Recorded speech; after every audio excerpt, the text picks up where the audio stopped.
Wherever you are listening from tonight, whether the lights are already dimmed or you're easing gently toward a rest, I'm glad you're here. Take a moment to settle in, let your shoulders soften, and allow your attention to drift just enough that the edges of the day begin to blur. Tonight, our quiet journey begins far from anything familiar. Not at Earth, not even at the orbit of the Moon. We're starting much farther out, beyond the planets, beyond the known rhythms of our solar neighbourhood, at a place so distant and subtle that it barely announces its existence at all. A region that does not shine, does not orbit in neat circles, and does not reveal itself directly to our telescopes.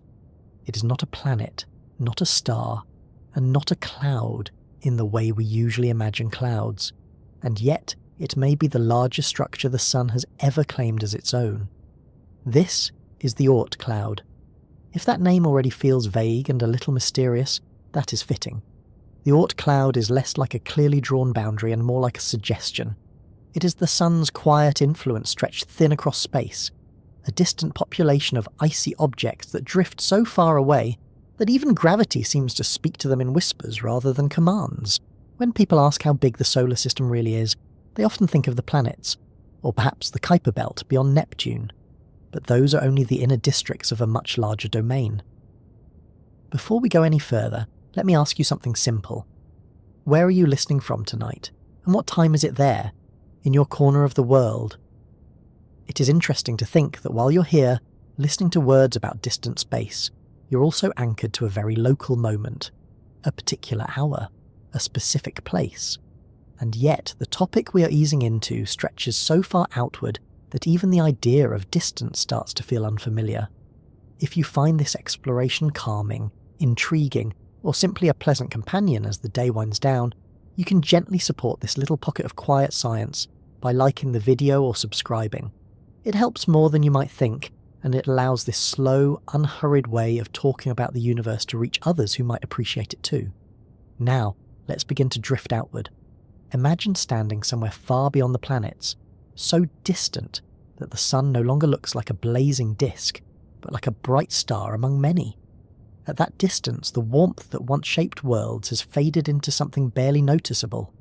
Light still arrives, but it has thinned, weakened, stretched across so much space that it no longer dominates the scene.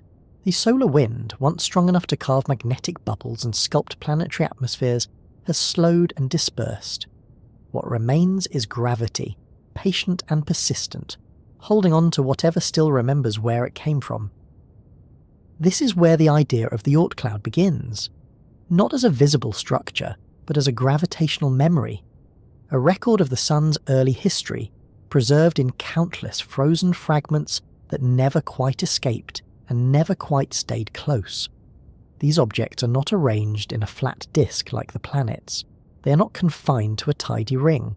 Instead, they are thought to form a vast, roughly spherical halo surrounding the entire solar system. That shape alone already tells us something important.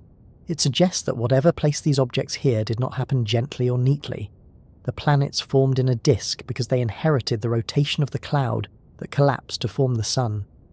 A spherical distribution hints at chaos, at gravitational nudges, at long, slow interactions with passing stars, with the galaxy itself, and with the lingering effects of the Sun's birth cluster. The question we are slowly circling tonight is not whether the Oort Cloud exists, but how far it extends. How large can something be before the word size stops being useful? When people say the Oort Cloud marks the edge of the solar system, what do they really mean? Is it a boundary, or just the place where the Sun's influence becomes difficult to notice? To appreciate the scale involved, it helps to acknowledge how limited our everyday intuition is. Even the distances between planets are already far beyond what the human mind evolved to handle comfortably. Earth and the Sun are separated by about 150 million kilometres, a distance so large that light itself takes over 8 minutes to cross it. Neptune, the most distant planet, orbits roughly 30 times farther from the Sun than Earth does. And yet, even Neptune is not especially close to the edge. Beyond Neptune lies the Kuiper Belt, a region of icy bodies that includes Pluto and many similar objects. That belt extends a bit farther out, perhaps to 50 astronomical units from the Sun. An astronomical unit, just to keep our footing, is the average distance between Earth and the Sun. 50 of those already sounds enormous. But the Kuiper Belt is still part of the solar system's inner outskirts. It is closer to downtown than the suburbs. The Oort Cloud, by contrast, begins so far away that numbers start to lose their emotional impact. Estimates suggest its inner edge might start around 2,000 astronomical units from the Sun. Its outer boundary could extend to 50,000 or even 100,000 astronomical units. At that point, we are talking about distances measured not just in billions of kilometres, but in fractions of a light year. Let that settle for a moment. Reaches of the Oort Cloud may extend halfway to the nearest star. In some models, it could even overlap with the gravitational influence of other stars passing nearby over cosmic timescales. At such distances, the Sun no longer feels like the dominant presence it once was. Its gravity still holds on, but just barely. A passing star drifting a few light years away can tug on these distant objects and alter their paths. The slow, steady pull of the Milky Way itself can reshape their orbits. The Oort Cloud is less a fortress wall and more a loose gathering of travellers, all loosely bound to the same source. What makes this even more intriguing is that we have never seen the Oort Cloud directly. No telescope has captured an image of it. No spacecraft has flown through it. Everything we think we know about it comes from indirect evidence, from careful observation of comets that occasionally fall inward toward the Sun. These long-period comets arrive from all directions, not confined to the plane of the planets. Their orbits are steep, tilted, and often nearly random. That behaviour makes sense if their home is a spherical reservoir surrounding the solar system. When one of these objects is nudged, perhaps by a passing star or a subtle gravitational shift, it can begin a long, slow fall inward. After tens of thousands or even millions of years, it briefly visits the inner solar system, lights up as ice vaporizes, and then disappears again, often never to return. Each of those comets is like a message from the outskirts, a reminder that the solar system does not end neatly where the planets stop. Instead, it fades gradually into a region where definitions become soft and boundaries are hard to draw. As we move forward, we will take our time unpacking what big really means in this context. We will talk about how astronomers estimate distances they cannot measure directly, how gravity competes with the galaxy itself, and how something so vast can remain so elusive. We will also gently explore what it means to belong to a star at all, and how the Sun's influence stretches far beyond the warmth and light we feel here. For now, it is enough to sit with the idea that somewhere far beyond the familiar planets, beyond even the faint sunlight that reaches Pluto, there exists a realm of cold, quiet motion. A place where the Sun's presence is still felt, but only faintly. A reasonable place to continue is with a question that sounds simple, but becomes slippery the longer you hold it in your mind. Where exactly does the solar system end? At first glance, it feels like it should have a clean answer. After all, countries have borders, oceans have shorelines, even planets have atmospheres that eventually thin into space. Surely the solar system must have a final edge, a last marker beyond which we can confidently say, this is no longer ours. But the moment we try to draw that line, the universe gently refuses to cooperate. If you were asked this question in school, you might have answered without hesitation. The solar system ends at Neptune. For generations, textbooks treated the outermost planet as the final stop, 8 planets orbiting the Sun in an orderly progression, and then, simply, space. That mental image is tidy, it is satisfying, it fits neatly on a classroom poster, and yet, even while Neptune quietly completes its 165-year orbit around the Sun, it is still very much embedded in a larger gravitational environment. Neptune is not perched at the edge of anything. It is just one more participant in a much wider domain. Beyond Neptune lies the Kuiper Belt, a broad disk of icy bodies extending outward for tens of astronomical units. Pluto lives there, along with countless other objects that are smaller, colder, and more distant than the classical planets. If you are feeling slightly more informed, you might say that the solar system ends at the outer edge of the Kuiper Belt. But even that answer dissolves under scrutiny. The Kuiper Belt is not a wall. It does not abruptly stop. Its population thins gradually, and beyond it, scattered objects continue to orbit the Sun on elongated paths. Some of them drift hundreds of astronomical units away before returning inward. Their orbits are stretched and tilted, influenced by gravitational nudges over billions of years. So perhaps instead, we should define the edge of the solar system by gravity itself. After all, what makes something part of the solar system? The simplest answer is this.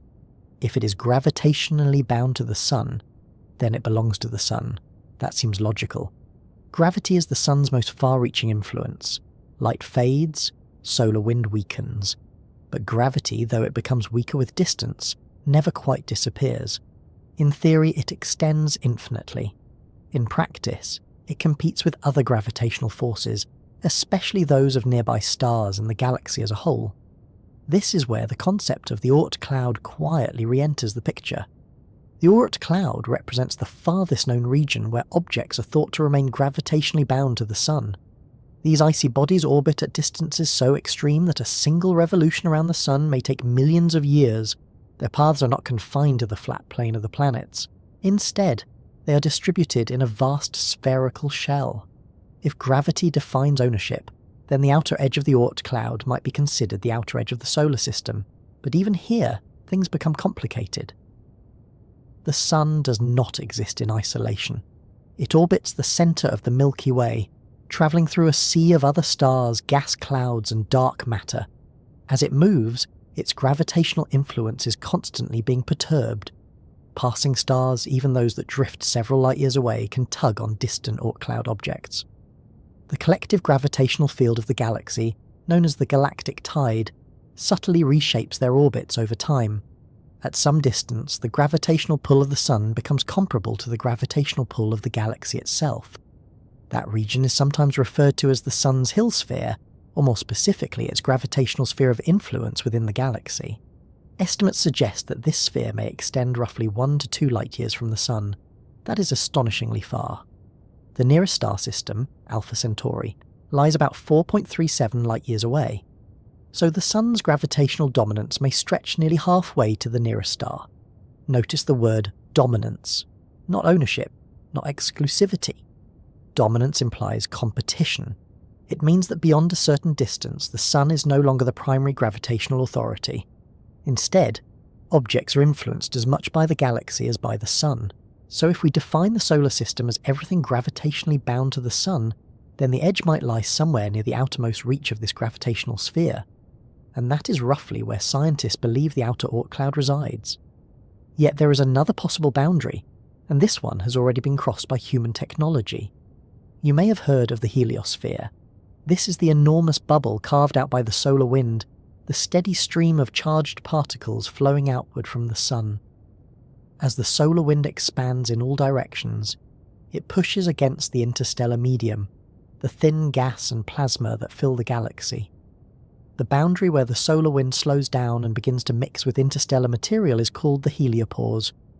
Beyond that point, the Sun's magnetic influence is no longer dominant. Instead, interstellar space takes over. In 2012, the Voyager 1 spacecraft crossed the heliopause. Voyager 2 followed in 2018. These spacecraft are now travelling through interstellar space. By that definition, they have left the Sun's magnetic bubble. Does that mean they have left the solar system? The answer depends entirely on how we choose to define it. If the solar system is defined by the heliosphere, then yes, Voyager has exited it. If the solar system is defined by gravitational binding to the Sun, then no, Voyager is still very much within it. Even now, gravity from the Sun continues to shape its trajectory, however slightly. This illustrates something important. The solar system does not have a single edge. It has layers of influence, each fading at a different distance. First, there is the region dominated by planetary orbits. Then, the Kuiper Belt. Then, the scattered disk. Far beyond that, the hypothetical inner Oort Cloud, followed by the much larger outer Oort Cloud. Meanwhile, the heliosphere forms a magnetic boundary much closer in. And beyond all of these lies the gradual blending of the Sun's gravity with that of the Milky Way. Instead of a line, we have a gradient. If you imagine the Sun as a campfire, then the planets sit comfortably within the circle of bright light. The Kuiper Belt lies in the dimmer glow. The Oort Cloud drifts in the faintest suggestion of warmth, where the fire is still present, but only just. Eventually, the light becomes indistinguishable from the background night. It is tempting to want a precise answer, a number, a clear distance at which we can place a marker and say, here, this is the end. But nature rarely arranges itself for our convenience. Astronomers sometimes estimate that the outer edge of the Oort Cloud may lie around 100,000 astronomical units from the Sun. That is roughly 1.6 light years. At that distance, the Sun's gravity is incredibly weak. A gentle gravitational nudge from a passing star could easily unbind an object and send it drifting into interstellar space. In fact, this likely happens from time to time. The Oort Cloud is not a permanent structure in the way a planet is permanent. It is a dynamic population. Objects can be lost. Others may be captured. Over billions of years, the composition of the cloud slowly evolves. This raises another subtle question. If the Sun can capture objects from interstellar space and lose objects to it, then where does ownership truly lie? If an icy body drifts into the Sun's gravitational influence and becomes bound, does it instantly become part of the solar system? And if one drifts away, does it cease to belong? These are not just philosophical curiosities, they are practical considerations in celestial mechanics. The boundary of the solar system, in gravitational terms, is defined by a balance of forces, and balance points are not sharp edges, they are zones of transition. Even the nearest stars have similar extended clouds of debris. It is possible that the outer edges of our Oort cloud occasionally overlap with the outer edges of another star's gravitational reach, especially when stars pass relatively close to one another over cosmic timescales. In that sense, the solar system is less like an island and more like a region in a vast archipelago, with boundaries that shift slowly over millions of years. As we continue to stretch our understanding outward, it becomes clear that the idea of an end may not be the most useful way to think about it. Instead, perhaps we should ask where the Sun's influence becomes negligible, where its pull is no longer the primary force shaping motion, and even that depends on perspective. From the standpoint of planetary formation, the meaningful solar system ends well within the Kuiper Belt. That is where the building blocks of planets formed and evolved. From the standpoint of long-period comets, the solar system extends deep into the Oort cloud. From the standpoint of magnetic influence, it ends at the heliopause. From the standpoint of galactic dynamics, it fades gradually into the gravitational background of the Milky Way. All of these answers are correct. None of them are complete. Perhaps the better question is not, where does the solar system end, but which influence are we measuring? Light, wind, gravity, or formation history? Each draws its own boundary. Let your mind sit with the idea that the solar system is not a tidy bubble with a sharp shell. It is a layered structure, with overlapping zones of influence that grow fainter with distance. The Oort cloud occupies the outermost of these zones, where the Sun's grip is weakest, but not yet gone. If we're going to understand how large the Oort cloud might be, it helps to begin with something more grounded, something we can actually observe. Before we try to measure a distant, invisible shell of icy bodies, we should first ask a simpler question. What are the farthest things we have ever truly seen? That question may sound straightforward, but the answer depends very much on what we mean by seen. Are we talking about objects our eyes can detect, objects photographed by telescopes, or objects whose presence we infer from subtle movements and faint signals? Astronomy is full of layers like that. Sometimes we see directly. Other times, we see through consequences. Let's start close to home. The most distant object visible to the unaided human eye is not especially far on a cosmic scale. Under very dark skies, you can see the Andromeda Galaxy. It appears as a faint smudge, and most people who spot it might not even realise what they are looking at. That smudge is about 2.5 million light-years away. In other words, the light entering your eyes left Andromeda long before human civilization existed in its present form. But that kind of distance, measured in millions of light-years, belongs to a different category of astronomy. Those are galaxies. They are not part of our solar system. They are not even part of our immediate stellar neighbourhood. When we talk about the edge of the solar system, we're talking about something far smaller, even though it will still stretch our imagination. So let's narrow the scope. Within our own solar system, the farthest confirmed objects we have directly imaged are distant trans-Neptunian objects in the Kuiper Belt and beyond. Some of these bodies orbit at distances of over 100 astronomical units from the Sun. That is already more than 3 times farther out than Pluto's average orbit. To put that in perspective, remember that 1 astronomical unit is the average distance between Earth and the Sun, about 150 million kilometres. Neptune orbits at around 30 astronomical units. Pluto's orbit averages around 39 astronomical units. When we start talking about objects at 100 astronomical units, we are already deep into the outer solar system, and yet even 100 astronomical units is still nowhere near the inner edge of the Oort Cloud, which may begin around 2,000 astronomical units away. That difference is not small, it is enormous. Consider Voyager 1, the farthest human-made object from Earth. Launched in 1977, it has been travelling outward for nearly half a century. As of now, it is roughly 160 astronomical units from the Sun. That is farther than any spacecraft has ever gone. It has crossed the heliopause. It is officially in interstellar space, at least in terms of solar wind influence. And yet, Voyager 1 is still much closer to the Sun than the estimated inner boundary of the Oort Cloud. If the inner Oort Cloud begins around 2,000 astronomical units, then Voyager has not even reached 1/10 of the distance required to arrive there. At its current speed, it would take thousands of years to travel that far. This gives us an important grounding point. The farthest human object ever sent into space has barely scratched the outermost layers of the Sun's gravitational domain. Now, let's think about the farthest natural objects we have detected that still orbit our Sun. There are objects like Sedna, a distant icy world discovered in 2003. Sedna's orbit carries it out to roughly 900 astronomical units at its farthest point. That is extraordinary.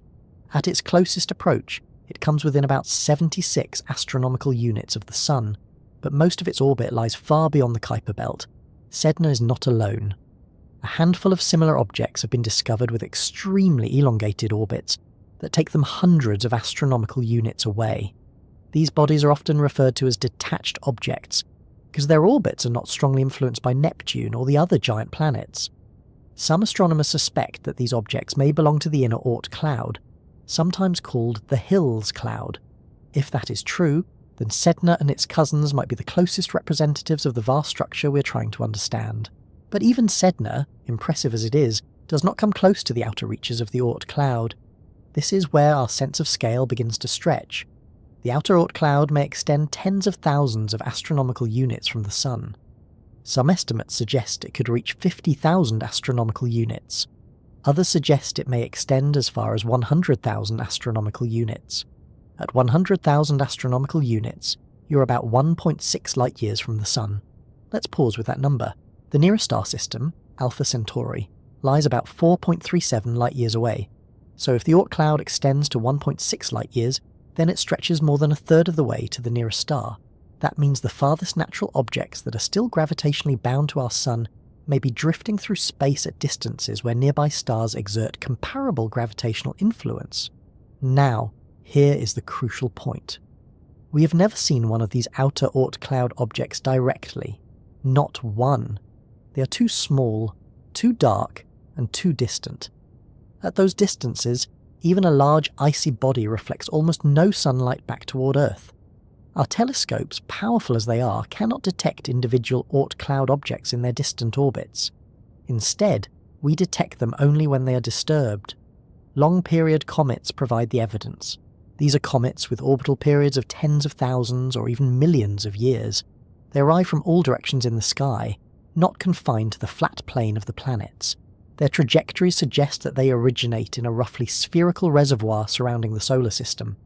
When one of these comets is nudged by a passing star or by the slow, gravitational influence of the Milky Way, its orbit can shift. It may begin a long inward journey toward the Sun. As it approaches, solar heat vaporizes its ices, creating the glowing coma and tail we associate with comets. For a brief period, perhaps a few months or years, it becomes visible to telescopes.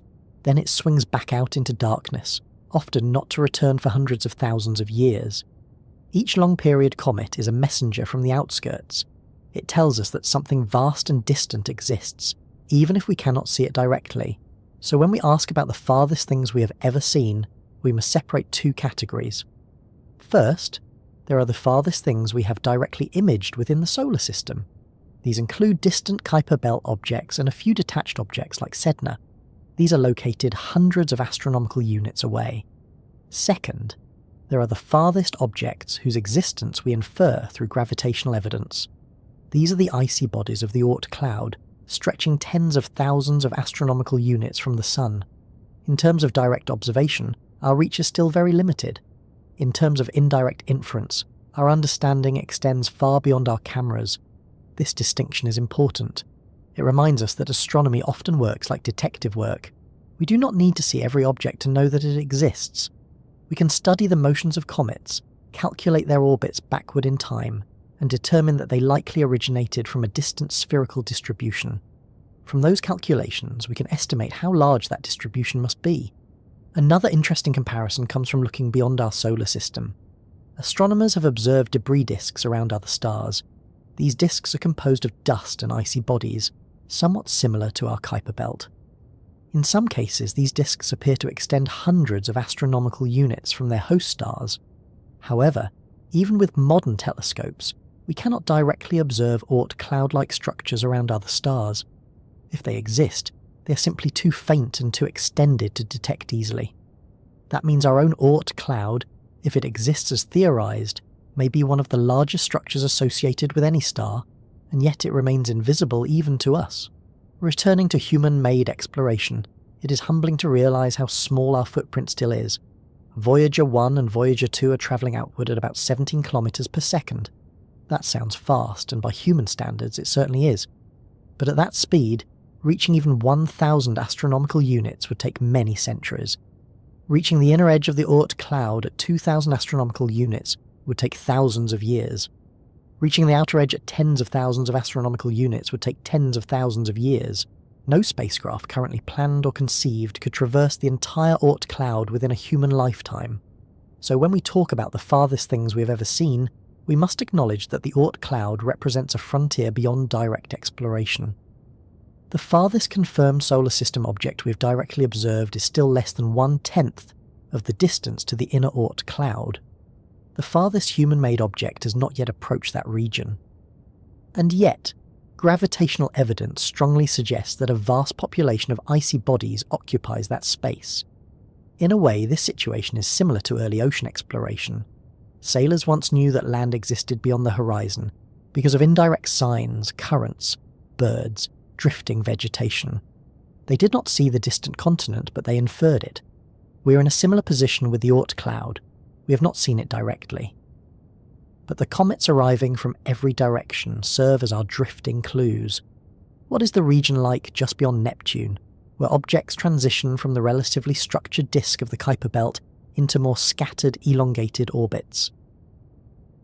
Neptune does not sit at the edge of anything dramatic. There is no cliff in space, no sharp drop, no sudden darkness. Instead, as you move outward past the orbit of the eighth planet, the solar system simply becomes quieter. The sunlight grows weaker, the intervals between objects grow wider. The familiar pattern of major planets gives way to a sparse and scattered landscape. This region, just beyond Neptune, is often treated as an afterthought in casual discussions of astronomy. And yet it is the beginning of the solar system's true outer territory. If we want to understand how something as vast as the Oort cloud could exist, we first need to pass through this transitional zone, where the architecture of the solar system begins to loosen. Neptune orbits the Sun at an average distance of about 30 astronomical units. Even at that range, the Sun still shines brightly, though only about 1/900th, as intense as it does at Earth. Neptune is cold, certainly, but it is not in total darkness. It remains firmly within the Sun's central domain. Once you travel beyond Neptune, however, you enter the Kuiper Belt. This region is not empty. It contains millions of icy bodies, remnants of the early solar system that never coalesced into a full-size planet. Pluto is the most famous of them, but it is only one among many. The Kuiper Belt extends roughly from about 30 astronomical units to perhaps 50 astronomical units from the Sun. Within this span, objects orbit in a relatively flat disk, similar to the planets, because they formed from the same rotating cloud of gas and dust that gave birth to the Sun. But even within the Kuiper Belt there is variation. Some objects follow nearly circular orbits, Others are caught in resonances with Neptune, meaning their orbital periods are linked in precise ratios. Pluto, for example, completes 2 orbits around the Sun for every 3 orbits of Neptune. That resonance keeps it gravitationally stable despite its crossing path. As you continue outward, the Kuiper Belt thins, objects become less frequent, their orbits grow more elongated. This is where we begin to encounter what astronomers call the scattered disk. This scattered disk is a population of icy bodies with highly eccentric and often tilted orbits. Many of these objects were likely flung outward by gravitational interactions with the giant planets, especially Neptune, during the early history of the solar system. Instead of settling into stable circular paths, they were tossed onto stretched trajectories that carry them far from the Sun before looping back inward. Sedna, which we mentioned earlier, is sometimes grouped with these distant objects, though its orbit is so extreme that it may represent something slightly different. Its path suggests it is no longer strongly influenced by Neptune. Instead, its motion hints at the gravitational imprint of the solar system's earliest environment, perhaps even interactions with other stars when the Sun was young and part of a dense stellar cluster. What is important here is that the region beyond Neptune is not a clean transition from planetary system to Oort Cloud. It is layered and gradual. Between 50 and 100 astronomical units, we move through the outer Kuiper Belt and into increasingly scattered populations.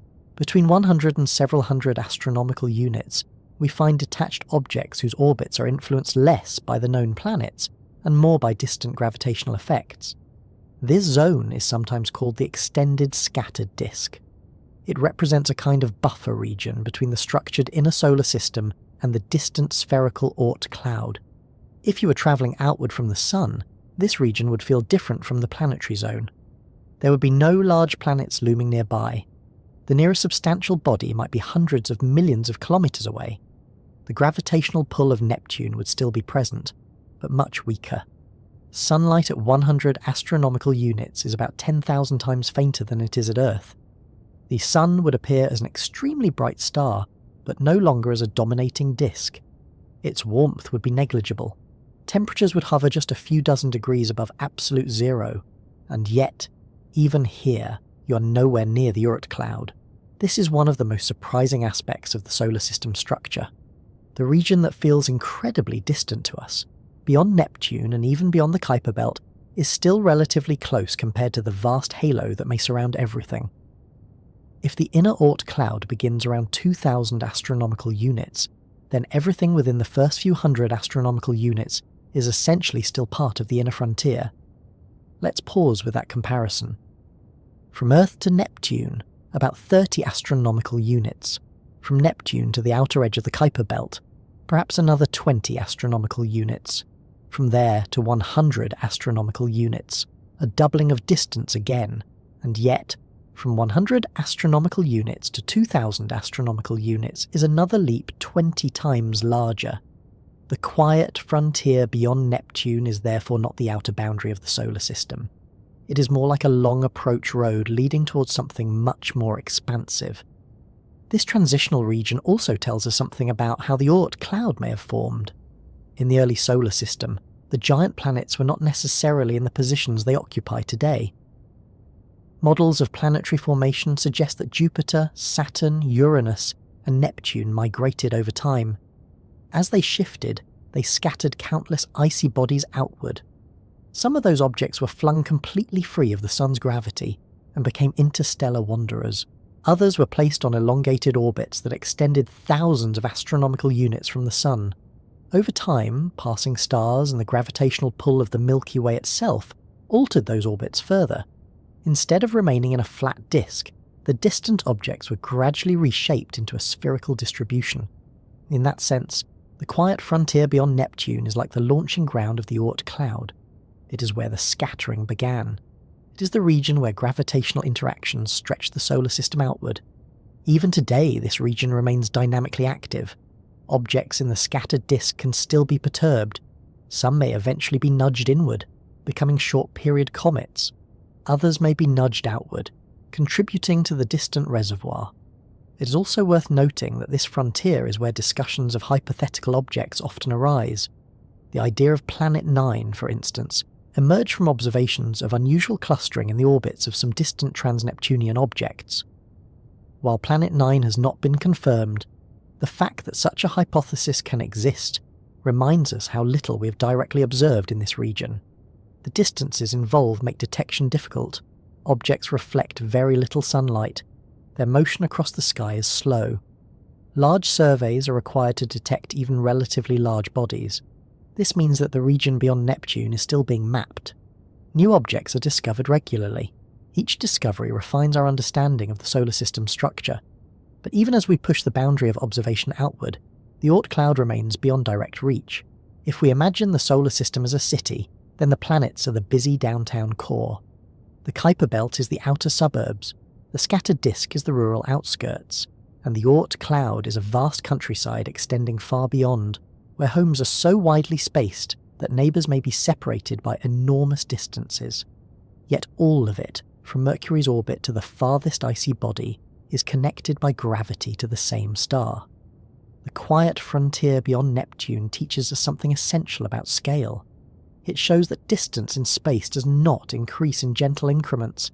It grows exponentially. Each new region we explore is not just a little farther out, but vastly more expansive than the last.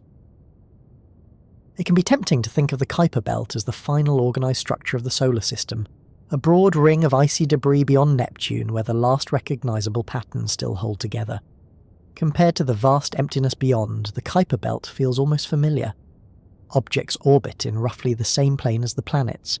Their motions are predictable. Their distances, while extreme, are still within a range that astronomers can observe directly with modern telescopes. But the Kuiper Belt is not the end of the story. It is more like a threshold. And beyond that threshold lies something related yet fundamentally different.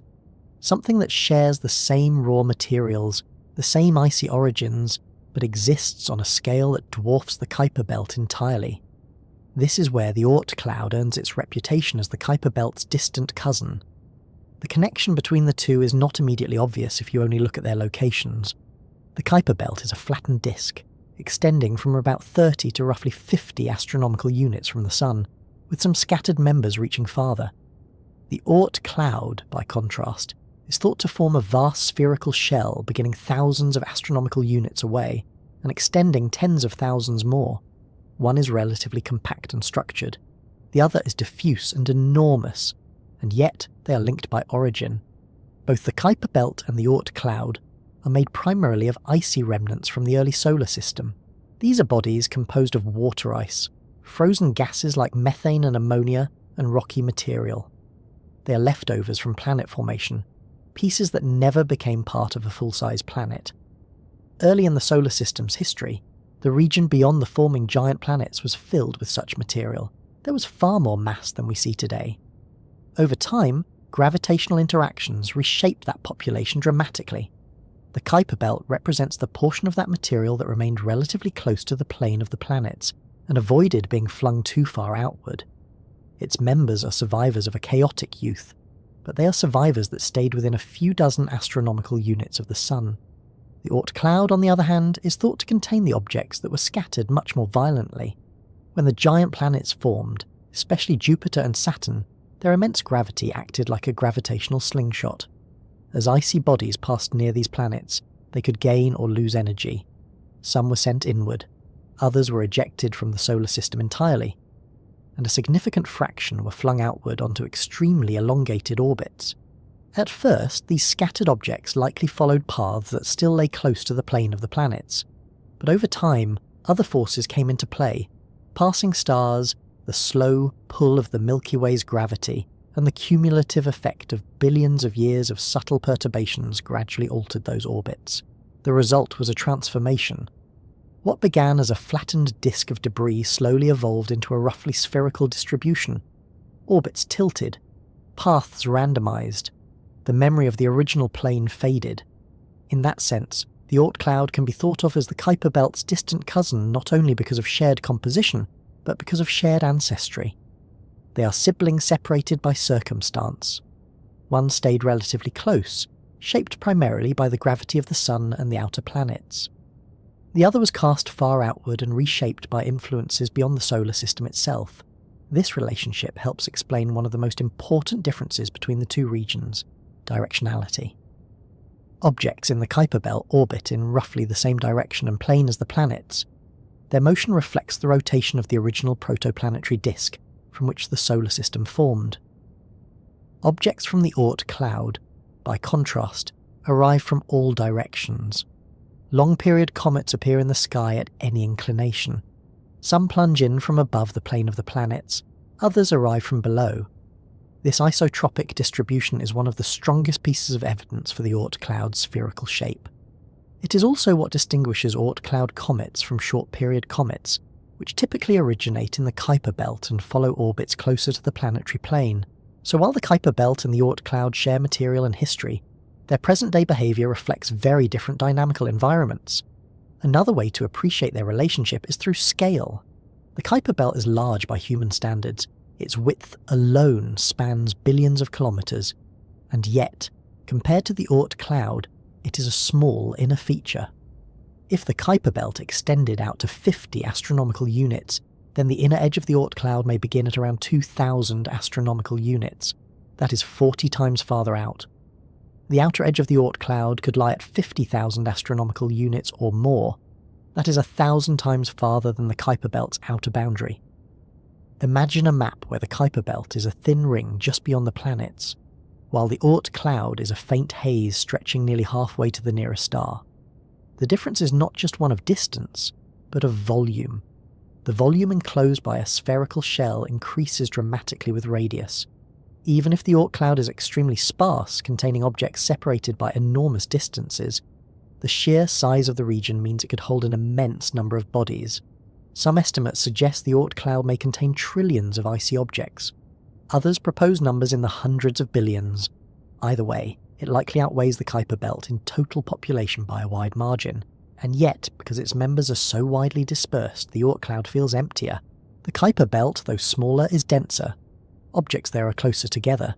Interactions are more frequent. Observations are easier. This contrast often leads to confusion. People sometimes imagine the Oort Cloud as a dense swarm of objects, like a fog of ice surrounding the Sun.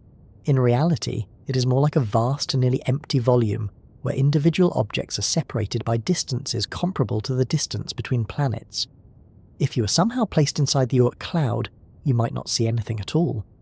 The nearest object could be millions of kilometres away. There would be no glowing ring, no visible boundary, just darkness, punctuated by distant stars. This invisibility is part of what makes the Oort Cloud so challenging to study. Astronomers cannot point a telescope and photograph it. Instead, they rely on statistical evidence. They analyse the distribution of long-period comet orbits. They model how objects would behave under the influence of passing stars and galactic tides. They test whether those models match what we observe. The Kuiper Belt, by contrast, can be surveyed directly. Large telescopes scan the sky, detect faint moving points of light, and track their orbits over time. This direct observation has allowed astronomers to classify Kuiper Belt objects into different populations and resonances. No such detailed map exists for the Oort Cloud. That difference in observability reinforces the sense that the Kuiper Belt is familiar territory, while the Oort Cloud remains hypothetical. But hypothetical does not mean speculative. The evidence for the Oort Cloud is strong, even if indirect. In fact, the relationship between the Kuiper Belt and the Oort Cloud helps strengthen the case for the latter's existence. We already know that the early solar system was capable of scattering objects outward. We already see a population of distant, detached bodies like Sedna that occupy intermediate orbits. We already observe comets arriving from a spherical distribution. All of these facts fit naturally into a picture where the Kuiper Belt and the Oort Cloud are part of a continuous story rather than isolated features. Another interesting connection between the two regions lies in their vulnerability. Kuiper Belt objects are influenced primarily by the Sun and the giant planets. Their orbits can be altered by resonances and close encounters, but the overall structure of the belt is relatively stable on long timescales. Oort Cloud objects, by contrast, exist in a more precarious balance. Their binding to the Sun is weak. A passing star, even one several light years away, can perturb their orbits. The slow gravitational pull of the Milky Way can gradually change their trajectories. This makes the Oort Cloud a dynamic, evolving structure, Objects can be stripped away, others can be nudged inward. Over billions of years, the cloud slowly loses members. At the same time, it may also gain new ones. It is possible that the Sun occasionally captures interstellar objects that pass nearby at low relative speeds. Some of these may become loosely bound and join the outer reaches of the Oort Cloud. If so, the Oort Cloud would not be composed exclusively of native solar system material. It would be a mixed population, containing both ancient solar debris and visitors from other star systems. The Kuiper Belt, by contrast, is almost certainly composed entirely of material that formed within the solar system. This distinction matters because it highlights the Oort Cloud's role as a boundary region, not just spatially, but dynamically. It is where the solar system interacts with the broader galaxy. It is where the Sun's influence blends into the background gravitational field of the Milky Way. In that sense, calling the Oort Cloud the Kuiper Belt's distant cousin is more than a poetic analogy. It captures a real evolutionary relationship. Both regions formed from the same original population of icy bodies. Both preserve clues about the solar system's early history, but they diverge dramatically in their subsequent evolution. One remained close and structured.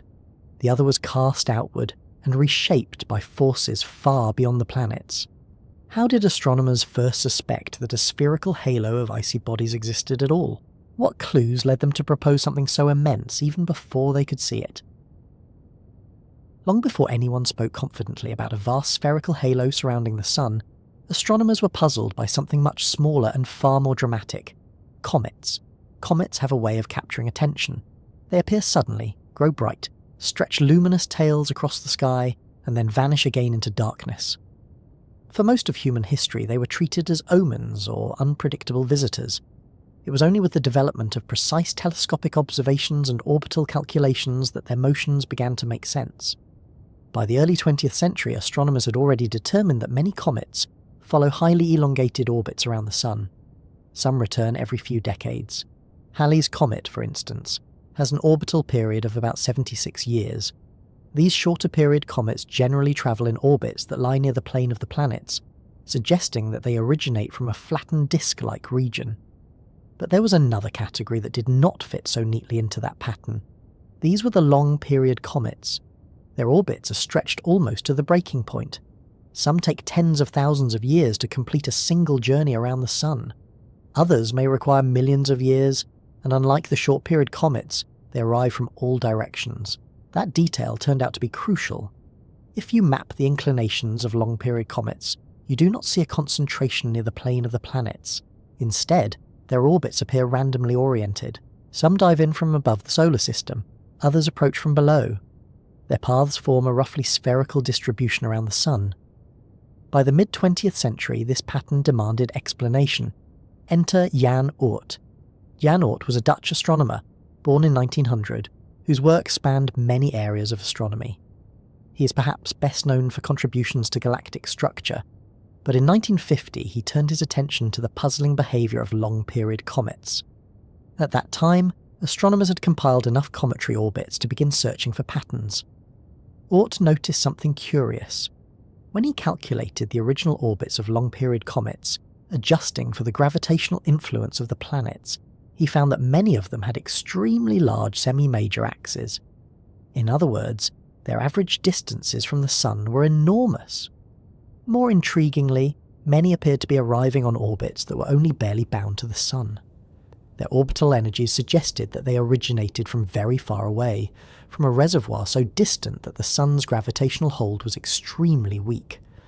This led Oort to a bold proposal. He suggested that there must exist a vast cloud of icy bodies surrounding the solar system at distances of tens of thousands of astronomical units. From time to time, gravitational disturbances would nudge some of these bodies inward, sending them toward the Sun where they would become visible as long-period comets.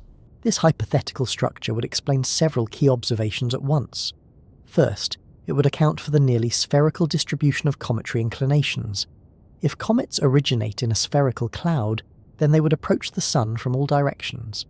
Second, it would explain why so many long-period comets appear to be making their first visit to the inner solar system. If they originate from a distant reservoir, they could remain undisturbed for millions or billions of years before being perturbed inward. Third, it would explain why comets seem to fade or disappear after repeated passes near the Sun. Once a comet enters the inner solar system, gravitational interactions with the planets can alter its orbit. Some are ejected entirely, others are captured into shorter period orbits. Over time, the reservoir of new comets would need to be replenished from afar. Oort's reasoning was careful and grounded in orbital mechanics. He did not claim to see the cloud. He inferred its existence from the statistical distribution of cometary orbits. It is worth appreciating how indirect this conclusion was. Imagine standing in a dark room and occasionally seeing a single firefly drift past your face. You never see the rest of the swarm. You only see individuals passing briefly through a small illuminated space. From that limited evidence, you attempt to infer the existence of a vast unseen population beyond the light. That is essentially what Oort did. He examined the orbits of comets that happened to pass through the inner solar system and asked where they must have come from. The answer pointed consistently to a distant spherical reservoir. Of course, proposing such a structure raised further questions. How did it form? Why did it take on a spherical shape? And how large might it be? Oort estimated that the cloud might extend up to about 100,000 astronomical units from the Sun. That figure was not precise. It was an order of magnitude estimate based on the energies of observed comets. At 100,000 astronomical units, the distance corresponds to about 1.6 light years. That places the outer edge of the cloud nearly halfway to the nearest star. To suggest that the Sun's gravitational domain might extend that far was a dramatic shift in perspective. Until then, many people casually thought of the solar system as ending somewhere beyond the outer planets. Oort's proposal implied that the Sun commands a region of space far larger than previously imagined. There were, and still are, uncertainties in this model. For example, if the Oort cloud exists, why do we not observe more comets than we do? The answer lies in the weakness of gravitational perturbations. Only a tiny fraction of Oort cloud objects are nudged inward at any given time. Most remain in distant, stable orbits for eons. Another challenge concerns the total mass of the cloud. Early estimates suggested it might contain enough material to account for the observed comet flux, but later models refined these numbers. The current consensus is that the Oort cloud may contain trillions of icy bodies, with a total mass perhaps a few times that of Earth. Even so, spread over such a vast volume, it would be incredibly sparse. Oort also recognised that the cloud's existence implied an early period of intense scattering. The giant planets must have ejected vast numbers of icy planetesimals outward. Some would have escaped entirely. Others would have been placed into distant, loosely bound orbits. Subsequent research expanded on this idea. Astronomers proposed that the Sun likely formed in a stellar cluster, surrounded by other young stars. In such an environment, close stellar encounters would have been more common. These encounters could have helped reshape the orbits of scattered planetesimals, transforming an initially flattened distribution into a spherical cloud. In that sense, the Oort cloud is not merely a collection of debris. It is a fossil record of the solar system's earliest environment. Its structure may preserve information about how crowded the Sun's birth cluster was, how frequently stars passed nearby, and how violently the giant planets migrated.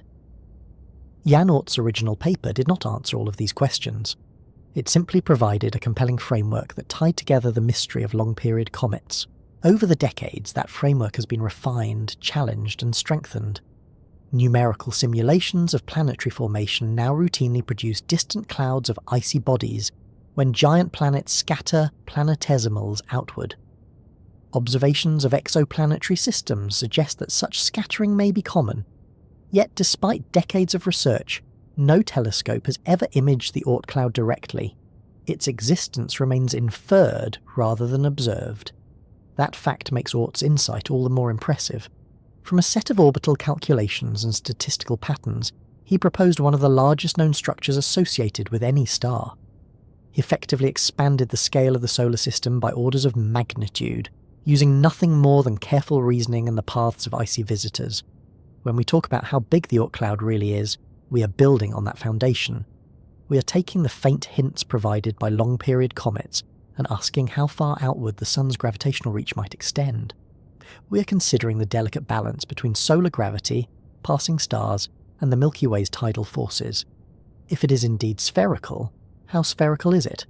Is there an inner region distinct from an outer one? How sharply defined is its boundary? By the time we reach the idea of a vast spherical cloud surrounding the Sun, it is easy to let the word cloud mislead us. The mind may picture something soft and dense, perhaps like a mist or a halo glowing faintly in starlight. But the Oort cloud, if it exists as astronomers describe it, is nothing like that. It is not thick, it is not luminous, it does not resemble a ring or a band you could see from afar. It is instead an immense volume of space containing scattered fragments of ice and rock, each separated by distances so large that emptiness dominates. When scientists describe the Oort cloud as spherical, they are not imagining a solid shell. They are describing the statistical distribution of orbits. Long-period comets approach the Sun from every direction. Their inclinations are random. Some plunge inward from far above the planetary plane, others arrive from below. That randomness implies a roughly spherical source. The Kuiper Belt, by contrast, is flat because it reflects the rotating disk from which the planets formed. The Oort cloud does not preserve that flatness. Its members have had billions of years to be nudged and tilted by passing stars and by the slow gravitational pull of the Milky Way. Over immense stretches of time, those perturbations erased much of the original alignment. To understand how large this sphere might be, we need to be precise with numbers, even if those numbers stretch beyond everyday comprehension. The inner Oort cloud is thought to begin somewhere around 2,000 astronomical units from the Sun. That is about 300 billion kilometres. Light from the Sun takes roughly 11 days to travel that far. Already, we are well beyond any region directly explored by spacecraft. The outer Oort cloud may extend to 50,000 astronomical units, and possibly as far as 100,000 astronomical units. At 100,000 astronomical units, we are about 1.6 light-years from the Sun. The nearest star system, Alpha Centauri, is about 4.37 light-years away. So if the outer estimates are correct, the Oort cloud could stretch more than 1/3 of the way toward our nearest stellar neighbour. It's important to pause here and consider what that means geometrically. A sphere with a radius of 50,000 astronomical units encloses a volume vastly larger than a sphere with a radius of 50 astronomical units. Volume increases with the cube of the radius. If you multiply the radius by 1,000, you multiply the volume by 1 billion. The Kuiper Belt may extend to roughly 50 astronomical units. The outer Oort cloud may extend 1,000 times farther than that. In terms of volume, the Oort cloud's outer reaches could encompass roughly 1 billion times more space than the region within the Kuiper Belt. And yet, despite that enormous volume, the density of material within the Oort cloud is extremely low. Astronomers estimate that the Oort cloud may contain trillions of icy bodies. Some may be a few kilometres across, others may be smaller. A handful could be larger, perhaps comparable to small moons. But even if the number reaches into the trillions, those objects are spread across a sphere with a diameter of up to 200,000 astronomical units. If you were positioned somewhere within the outer Oort cloud, the nearest object might be millions or tens of millions of kilometres away. There would be no visible clustering, no dramatic scenery, just isolated bodies drifting in extremely long, slow orbits. Each object follows its own elongated path around the Sun. At those distances, orbital periods are immense. A single revolution could take millions of years. In many cases, an object may not complete even one full orbit over the entire age of human civilization. This slowness is part of what defines the Oort cloud. Close to the Sun, planetary motion feels active. Mercury completes an orbit in 88 days, Earth in 1 year, Neptune in 165 years. In the Kuiper Belt, orbital periods stretch into hundreds of years. In the scattered disk, thousands of years. But in the Oort cloud, we move into timescales that are almost geological. An object at 50,000 astronomical units may require millions of years to circle the Sun once. That means that since the rise of dinosaurs, it may have completed only a handful of revolutions. And yet, these objects are still gravitationally bound to the Sun. That fact alone is remarkable. Even at 50,000 astronomical units, the Sun's gravity remains just strong enough to hold on to these distant fragments. But it does so delicately. The binding energy is weak. A passing star drifting within a few light years can alter their orbit significantly. The slow tidal force of the Milky Way's gravitational field can gradually reshape their trajectories. In this sense, the Oort cloud exists in a balance zone. It is the outermost region where the Sun's gravity dominates more than any other single influence. But it is not immune to external forces. Another detail often overlooked is that the Oort Cloud is likely not perfectly spherical. While long-period comets suggest a roughly isotropic distribution, models indicate that the inner Oort Cloud may be somewhat flattened or elongated. The outer regions may be more spherical due to stronger cumulative perturbations over time. There may be gradients in density, with more objects concentrated toward the inner boundary. This layered structure has led astronomers to distinguish between the inner Oort Cloud, sometimes called the Hills Cloud, and the outer Oort Cloud. The inner region may extend from roughly 2,000 to perhaps 20,000 astronomical units. It could contain a denser population of objects that are more tightly bound to the Sun. These objects are less easily perturbed and may serve as a reservoir feeding the outer cloud. Beyond that lies the outer Oort Cloud, stretching tens of thousands of astronomical units outward. Objects here are only loosely bound. They are the most susceptible to disruption. When we describe the Oort Cloud as made of ice and darkness, the phrase is literal rather than poetic. The composition of these bodies is similar to that of comet nuclei. They are mixtures of water ice, carbon dioxide ice, methane ice, ammonia ice, and rocky dust. They formed in the colder outer regions of the early solar system, where volatile compounds could freeze and accumulate. Over billions of years, these objects have remained frozen. The temperature at 50,000 astronomical units is only a few degrees above absolute zero. Sunlight at that distance is faint beyond everyday comparison. The Sun would appear as a bright star, but it would provide almost no warmth. There is no glow marking the cloud's presence, no illuminated boundary. The only light comes from distant stars and from the Sun itself, reduced to a point source. This invisibility is why we rely on indirect evidence. We detect the Oort Cloud through the comets it occasionally sends inward. Each long-period comet is thought to originate in this distant sphere. When a gravitational disturbance nudges one of these icy bodies onto a slightly altered path, it may begin a long descent toward the inner solar system.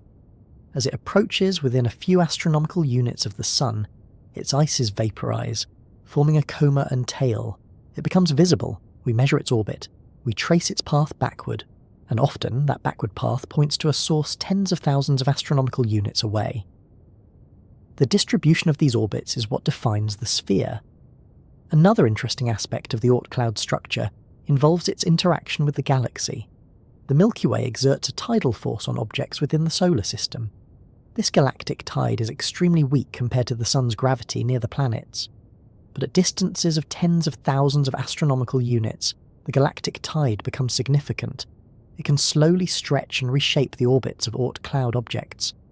Over millions of years, it may increase the likelihood that some objects are nudged inward. Passing stars also play a role. As the Sun orbits the centre of the galaxy, it occasionally passes relatively near other stars. Near, in astronomical terms, might mean within a light year or two. Even at those distances, a star's gravity can perturb the outer Oort Cloud. This means the Oort Cloud is not static. It is dynamic on long timescales. Objects are gradually lost to interstellar space. Others may be sent inward. The cloud slowly evolves. And yet, despite this ongoing change, its overall scale remains immense. To appreciate just how immense, consider this simple comparison. If you compressed the entire planetary system out to Neptune's orbit into a circle the size of a coin, then the outer boundary of the Oort Cloud would lie many kilometres away. The planets occupy only a tiny central region compared to the vast sphere that may surround them. This realisation shifts perspective. When we speak casually of the solar system, we often imagine the Sun and its planets. Perhaps we include Pluto and the Kuiper Belt. Rarely do we picture a sphere extending nearly halfway to the nearest star. But if the Oort Cloud exists as described, then the true physical extent of the solar system is not defined by the last planet.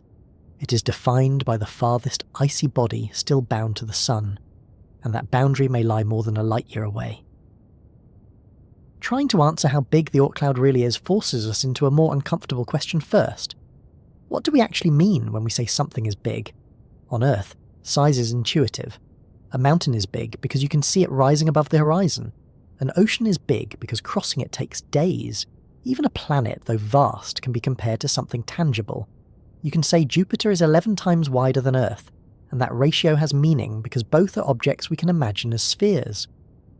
But once we leave planetary scales behind, our sense of proportion begins to fail quietly. We have already spoken about astronomical units. 1 astronomical unit, or AU, is the average distance between Earth and the Sun, about 150 million kilometres. That number alone is too large for the human brain to visualise directly. So astronomers use the astronomical unit as a shorthand, a way to compress the scale of the solar system into manageable units. Neptune orbits at about 30 astronomical units. The Kuiper Belt extends to perhaps 50 astronomical units. Some scattered objects reach 100 astronomical units or more. These are already large numbers, but they remain within a range where we can at least stack them up in our minds. Then the Oort Cloud appears, and the numbers shift dramatically. If the inner Oort Cloud begins around 2,000 astronomical units, that is 40 times farther from the Sun than the outer edge of the Kuiper Belt. If the outer Oort Cloud extends to 50,000 astronomical units, that is 1,000 times farther than Neptune's orbit. If it reaches 100,000 astronomical units, we're talking about 1.6 light years. At this point, the astronomical unit itself starts to feel small, almost insufficient. So astronomers switch units again and begin speaking in light years. A light year is the distance light travels in 1 year. Light moves at about 300,000 kilometers per second. In a single second, it can circle Earth more than 7 times. In 1 year, it travels about 9.46 trillion kilometers. When we say the outer Oort cloud may extend 1.6 light years from the Sun, that means sunlight takes more than a year and a half to travel from the Sun to the cloud's outer boundary. That is a very different mental image from the 8 minutes it takes sunlight to reach Earth. Here is one way to ground it. Imagine shrinking the solar system so that the distance from Earth to the Sun, 1 astronomical unit, is 1 metre. In this model, Neptune would orbit at 30 metres. The Kuiper Belt would extend to around 50 metres. Sedna's farthest distance might reach 900 metres. Now extend that same scale outward. The inner edge of the Oort cloud at 2,000 astronomical units would lie 2 kilometres away from the Sun. The outer edge at 50,000 astronomical units would be 50 kilometres away. At 100,000 astronomical units, it would be 100 kilometres away.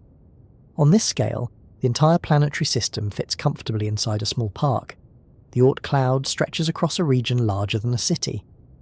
And even that analogy understates something important, because the Oort cloud is not a flat disk like a park, it is a sphere. Volume increases dramatically with radius. If you double the radius of a sphere, you increase its volume 8-fold. If you increase the radius by a factor of 1,000, you increase the volume by a factor of 1 billion. That means that even if the density of objects in the Oort cloud is extremely low, the total number of objects could still be enormous simply because the region is so vast.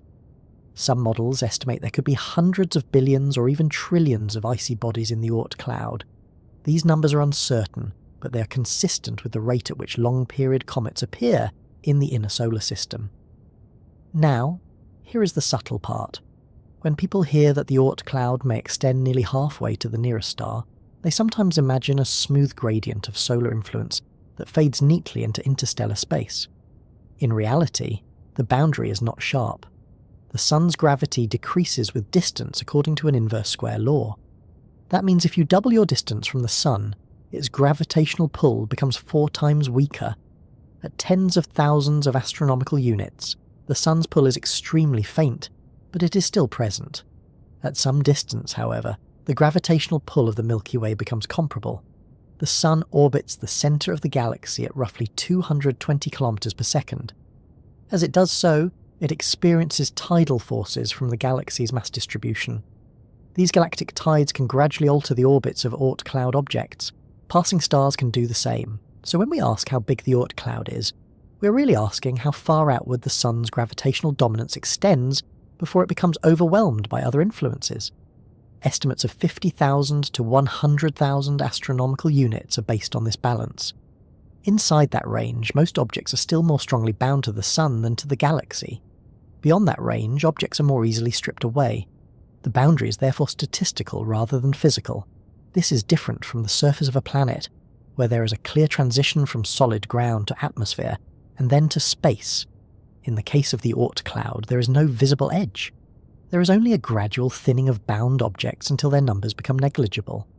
Another way to approach big in this context is through time. Orbital period increases with distance. According to Kepler's third law, the time it takes an object to orbit the Sun grows rapidly as its distance increases. An object at 1 astronomical unit takes 1 year to orbit. At 4 astronomical units, it takes 8 years. At 100 astronomical units, it takes roughly 1,000 years. At 10,000 astronomical units, it takes about 1,000,000 years. At 50,000 astronomical units, an object may require several million years to complete a single orbit.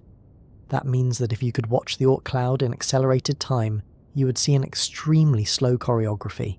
Objects would drift almost imperceptibly. Their motions would be subtle and prolonged. In this sense, big is not only about spatial extent, it is about time scale. The Oort Cloud occupies a domain where spatial and temporal scales both stretch beyond ordinary experience. There is also a psychological aspect to this question. When we say something is big, we often mean it is big relative to us. The Pacific Ocean is big because crossing it takes days or weeks. Jupiter is big because it dwarfs Earth. But the Oort Cloud challenges this relational thinking. It is big not just relative to Earth, but relative to the entire planetary system. It is big compared to the Kuiper Belt. It is big compared to the heliosphere. It is big compared to anything humans have directly explored. In fact, if we define the solar system by the Oort Cloud's outer boundary, then the region occupied by the 8 planets is a tiny inner core. If you imagine the Oort Cloud as a sphere 100 kilometers in radius, in our earlier scaling analogy, then the orbit of Neptune at 30 meters lies almost invisibly close to the center. This perspective alters the meaning of solar system. It becomes less about planets and more about gravitational reach. Another useful comparison involves interstellar distances. The average distance between stars in our region of the Milky Way is several light years. If the Oort Cloud extends 1.6 light years, then the Sun's gravitational domain overlaps significantly with the average interstellar spacing. This means that while the Sun is clearly a distinct star, its gravitational presence extends far into what we casually call interstellar space. That overlap also explains why passing stars can perturb the outer Oort Cloud. Over the billions of years since the Sun formed, it has likely experienced many close stellar encounters at distances of a few light years or less. Each encounter may have subtly reshaped the cloud, nudging some objects inward and ejecting others outward. So when we ask how big the Oort Cloud is, we are not just measuring a static structure. We are measuring a dynamic boundary shaped by interactions with the galaxy. And yet, despite all of these complexities, the central fact remains simple. The Oort Cloud, if it extends to 50,000 or 100,000 astronomical units, represents a region that is 1,000 times farther from the Sun than Neptune's orbit. It may extend nearly halfway to the nearest star. It encloses a volume billions of times larger than the inner solar system. That is what big means in this context. It is not merely large, it is vast in a way that compresses the familiar planetary system into a small inner feature. At some point in any discussion about the outer reaches of the solar system, the numbers themselves begin to push back. They stop behaving like helpful descriptors and start feeling like obstacles. Astronomical units, light years, billions of kilometers, millions of years. Each term is precise, each one is necessary, and yet taken together they can feel more confusing than clarifying. This is not a failure of intelligence, it is a limitation of human intuition. Our brains evolved to judge distances measured in footsteps, fields, valleys, and horizons. We are good at estimating how long it takes to walk to the next building or drive across a city. We are reasonably good at imagining the size of a mountain or the width of an ocean. But the moment distance is no longer connected to effort, time, or physical experience, the mental anchors fall away. So before we can meaningfully say how big the Oort Cloud really is, we need to slow down and make peace with the units we're using, because without that grounding, phrases like 50,000 astronomical units or 1.5 light years become empty labels, accurate but hollow. Let's begin with the astronomical unit, since it is the backbone of solar system measurements. An astronomical unit, abbreviated AU, is defined as the average distance between Earth and the Sun. That distance is about 150 million kilometers. The number itself is already far beyond everyday experience, which is why astronomers almost never use kilometres when talking about planetary distances. The AU compresses that immensity into a single, manageable step. Earth is 1 AU from the Sun. Mars averages about 1.5 AU. Jupiter orbits around 5 AU. Neptune sits near 30 astronomical units. These numbers form a ladder that makes sense within the context of the planets. You can climb it gradually. Each rung is bigger, but not absurdly so. Even the Kuiper Belt fits reasonably well into this framework. Extending to about 50 astronomical units, it represents a region not dramatically larger than Neptune's orbit. When we talk about objects at 100 astronomical units, we're still within a scale where the astronomical unit remains intuitive. 100 is a number the brain can hold without strain. The trouble begins when the AU stops being a convenient compression and starts becoming a very small unit relative to what it is describing. The inner edge of the Oort cloud may begin around 2,000 astronomical units. That is already a leap of 2 orders of magnitude beyond Neptune. The outer edge may lie at 50,000 astronomical units or more. At that point, the AU is no longer doing the job it was designed to do. It forces us to juggle numbers so large that comparison becomes difficult. This is where astronomers switch to light years. A light year is not a unit of time. That misunderstanding is common and persistent. A light year is a distance, defined as how far light travels in 1 year. Light moves at about 300,000 kilometers per second. Over the course of a year, that adds up to roughly 9.46 trillion kilometers. So when we say something is 1 light year away, we are saying that the light we see today left that object 1 year ago. Earth is about 8 light minutes from the Sun. Neptune is about 4 light hours away. The Kuiper Belt lies perhaps 6 to 8 light hours out. Even Sedna at its farthest is only a few light days away. The Oort cloud is different. At 50,000 astronomical units, the distance from the Sun is about 0.8 light years. At 100,000 astronomical units, it is about 1.6 light years. That means light from the Sun takes more than a year to reach the outermost regions of the cloud. That single fact changes the scale of the conversation. Everything we normally think of as the solar system exists within a bubble, measured in hours of light travel. The Oort cloud exists on a scale measured in years of light travel. That is not a subtle difference. It is a fundamental shift. Now, here is where the headache often sets in. Astronomers casually move between astronomical units and light years depending on context. This is efficient for professionals, but for anyone trying to build an intuitive picture, it can feel like the ground is constantly shifting.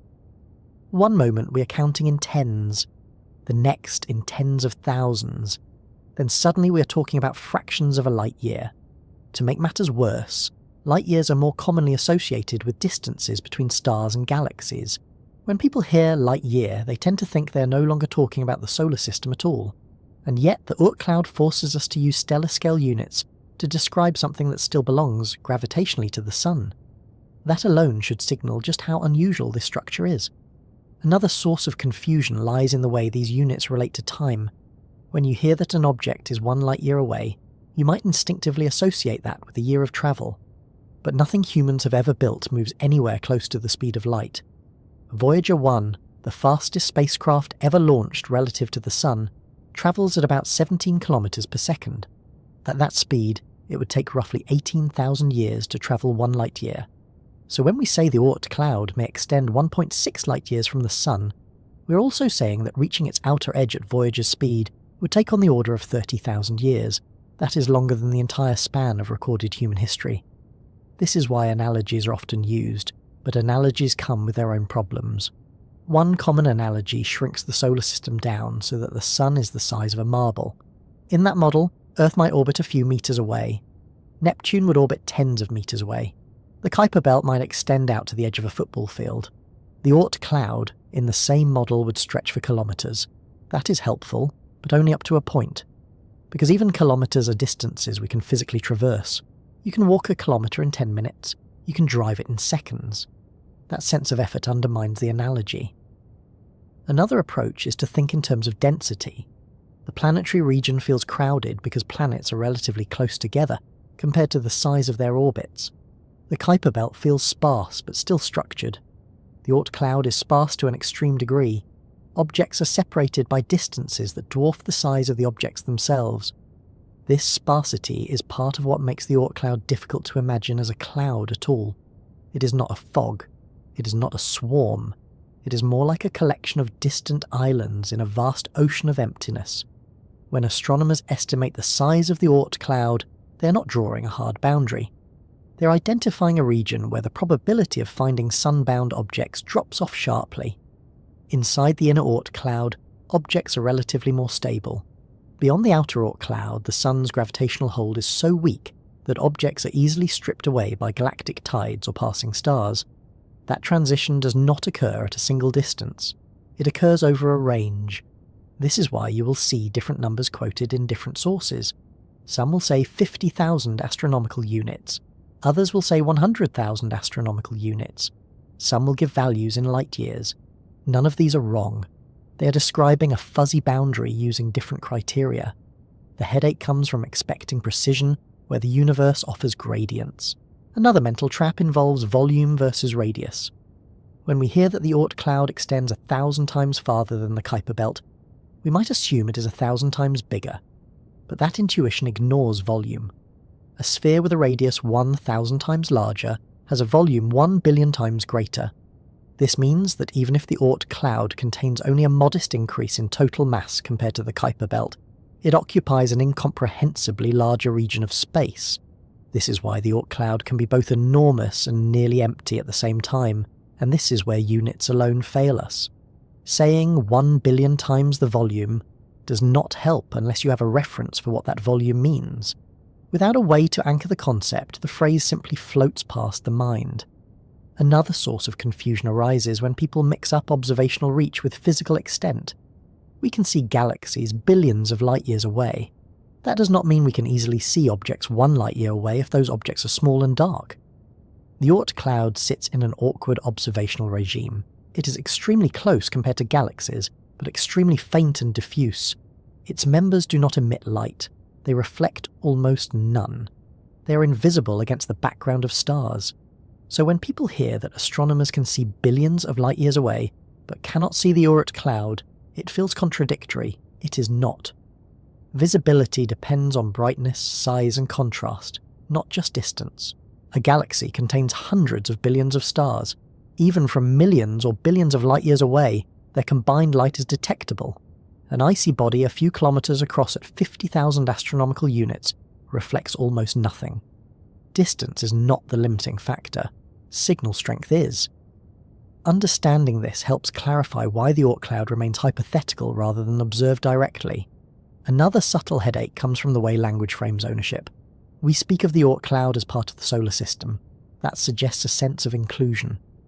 But at distances approaching a light year, the distinction between solar and interstellar space becomes blurred.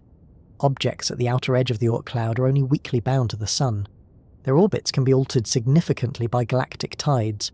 Some may eventually drift away, others may be captured temporarily. This means that the solar system's boundary is not static. It shifts over time. So when we ask how big the Oort cloud is, we are asking a question that has no single permanent answer. It depends on how strongly bound you require an object to be. It depends on how long you are willing to wait before calling that binding temporary rather than permanent. It depends on whether you care more about current configuration or long-term stability. These are subtle distinctions, but they matter. All of this is why talking about the size of the Oort cloud often feels mentally exhausting. The units are large, the boundaries are fuzzy, the timescales are immense, the objects themselves are invisible, and yet this difficulty is not a flaw. It is a clue. It tells us that the Oort cloud sits at the limit of human-scale thinking. It occupies a regime where solar system science overlaps with galactic dynamics, where astronomical unit-scale thinking gives way to light-year-scale thinking, where planetary intuition no longer applies. That is precisely why the Oort cloud is so important. It forces us to confront the fact that the Sun's influence extends far beyond the bright, orderly region of planets. It forces us to stretch our definitions and our units until they begin to creak. One way to get past the frustration of astronomical units and light years is to stop treating them as numbers altogether. Numbers alone, once they grow large enough, stop doing any real work for the imagination. They sit there, technically correct, emotionally empty. To make sense of the Oort cloud's size, we need to compress the solar system into something almost physical. Not realistic, not accurate in detail, but scaled in a way the mind can move through without breaking. So let's try a simple thought experiment. Imagine the sun reduced to the size of a marble. Not a glowing one, not a hot one, just a smooth glass marble sitting on the ground. This marble represents the sun in its entirety, with all of its mass, gravity and influence shrunk down to something you could hold between two fingers. Now, scale everything else accordingly. At this scale, Earth would not be anywhere near that marble. Earth would be a grain of dust about the size of a speck of pollen, orbiting roughly 15 meters away. That is about the length of a large room or a small classroom. Between the marble sun and that tiny grain of Earth, there would be nothing at all. Just empty space. Already this model begins to challenge intuition. We are used to illustrations where planets appear clustered close together, with colourful orbits drawn neatly around a central star. In reality, even when scaled down dramatically, the distances dominate. Now let's move outward. Mars would orbit around 23 meters away. Jupiter, the giant of the planetary system, would still be just a small bead, about the size of a peppercorn, orbiting roughly 78 meters from the marble sun. That is nearly the length of a football field. Saturn would orbit around 140 meters away. Uranus would lie nearly 300 meters out. Neptune would orbit around 450 meters from the marble. At this point, the planetary system already fills a large open space. You could stand near the marble sun and struggle to see Neptune at all, even if you knew exactly where to look. This is where many mental models quietly stop. Neptune feels far. It feels final. But in our scaled-down solar system, Neptune is still less than half a kilometre from the Sun. Now, let's add the Kuiper Belt. The Kuiper Belt would begin just beyond Neptune and extend outward to roughly 750 metres from the marble Sun. Pluto and similar objects would orbit in this region, still less than a kilometre away. So far, everything that most people casually think of as the solar system fits comfortably within a circle less than a kilometre in radius. Now pause, take a breath, because what comes next is where the scale changes completely. The inner edge of the Oort Cloud, at around 2,000 astronomical units, would lie roughly 30 kilometres away from the marble sun. Not metres, kilometres. That is the distance across a small city. If the marble sun were placed in the centre of town, the inner Oort Cloud would begin somewhere well beyond the suburbs. You could drive for half an hour and still not reach it. Everything we have discussed so far, every planet, every asteroid, every Kuiper Belt object would fit inside a space smaller than a single city block in comparison. And that is only the beginning of the Oort Cloud. The outer edge of the Oort Cloud, at 50,000 astronomical units, would lie roughly 750 kilometres away from the marble sun. 750 kilometres. That is the distance between major cities. That is the distance you might fly on a short commercial flight. That is not something you casually cross in a day. If the marble sun were placed in one city, the outer Oort Cloud would lie hundreds of kilometres away, perhaps across an entire country. If we extend the estimate to 100,000 astronomical units, the distance doubles. The outermost boundary would lie around 1,500 kilometres away. That is the distance across multiple countries. That is the distance between major regions of a continent. And remember, this is not a flat disk. This is a sphere. The Oort Cloud would surround the marble sun in all directions, extending hundreds or thousands of kilometres outward, above you, below you, in every direction you could point. In this model, the planetary system occupies an almost laughably tiny central region. The Oort Cloud dominates the map. Now consider density. In the planetary region, objects are relatively close together. In the Kuiper Belt, they are farther apart, but still part of a recognisable structure. In the Oort Cloud, the nearest object to you might still be tens or hundreds of kilometres away on this scale. There would be no visible ring, no haze, no boundary you could point to. If you were somehow standing somewhere inside this scaled Oort Cloud, you would likely see nothing at all that belonged to the sun. The marble would be far beyond the horizon. The icy bodies would be too distant to spot. Only the background stars would be visible. This is why the Oort Cloud remains invisible in reality. Not because it is small, but because it is too large and too sparse. Now let's bring time into this model. Imagine one of these icy bodies orbiting the marble sun at a distance of, say, 500 kilometers in our scaled version. Its orbital path would be enormous. It would take millions of years in real time to complete a single orbit. In the scaled model, that motion would be so slow that you could watch it for days, months, even years, and see no noticeable change. Motion in the Oort cloud is not dynamic in the way planetary motion is dynamic. It is glacial, almost static. This slowness matters because it explains why the Oort cloud can remain intact over billions of years while still being vulnerable. A passing star, even one that never comes particularly close in astronomical terms, can alter these distant orbits. In our marble model, imagine another marble-sized sun passing a few kilometers away. Even at that distance, its gravity could tug on the outermost objects, slightly changing their paths. Over time, some would drift inward, others would drift outward and escape. This is not hypothetical. It is expected behaviour. The Sun orbits the centre of the Milky Way once every 225 to 250 million years. During that journey, it passes near other stars. Some encounters are closer, others are farther. Each one reshapes the distant cloud just a little. Over billions of years, these small effects add up. So when we draw the Oort cloud as a static sphere with a neat boundary, we are simplifying. In reality, it is a living structure on cosmic timescales. Objects drift in and out. The outer edge breathes, expands, contracts. In the marble model, the Oort cloud is not a wall. It is a fading probability field. The farther you go, the less likely you are to find an object still bound to the Sun. Now consider one more comparison. The nearest star to the Sun, Alpha Centauri, would lie about 2,000 kilometers away from the marble Sun in this model. That means the outer Oort cloud at 1,500 kilometers extends more than halfway to the nearest star. Let that settle.